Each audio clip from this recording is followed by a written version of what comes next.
Now we will expand our chemical reactions to alkynes. We're going to have the same reactions as we did for alkenes.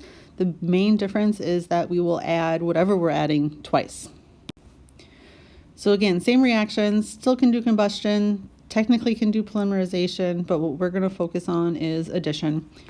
So the primary example here, if I think about my triple bond and I want to add something to it, let's just do HX as an example. I'm going to get rid of the triple bond, go down to a single bond, and notice that now I only had one thing attached to each carbon on the triple bond. So I have only one thing attached with the single bond. That leaves room to add two new bonds to both of those carbons.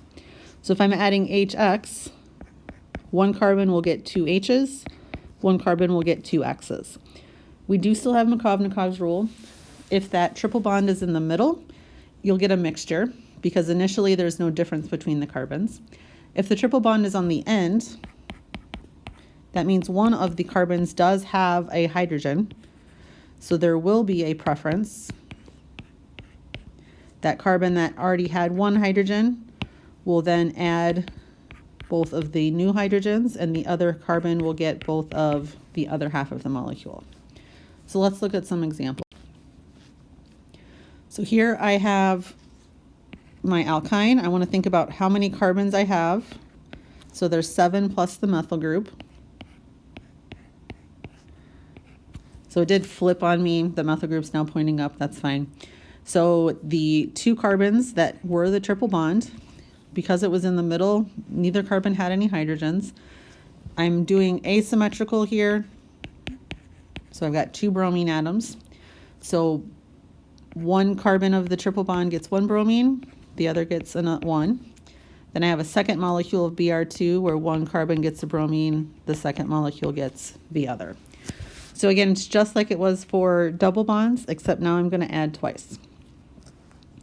For the next example, it's hydrogenation. So with a double bond in hydrogenation, it went from double bond to single bond, alkene to alkane. Now we're going to go from triple bond all the way to single bond, or alkyne to alkane. So there's 5 carbons in my original structure. So I will have 5 carbons in my product.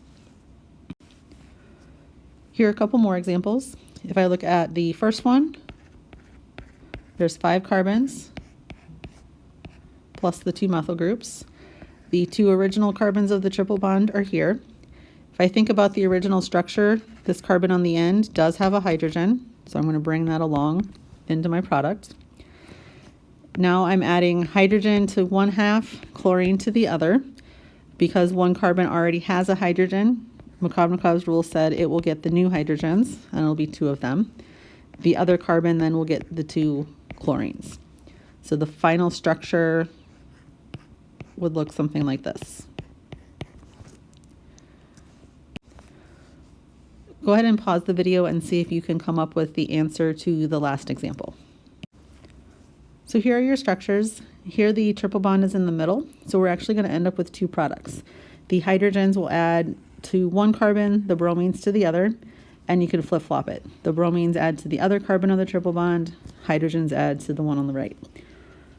The one thing that you do need to do though is the halogens will both add to the same carbon and the hydrogens will both add to the same.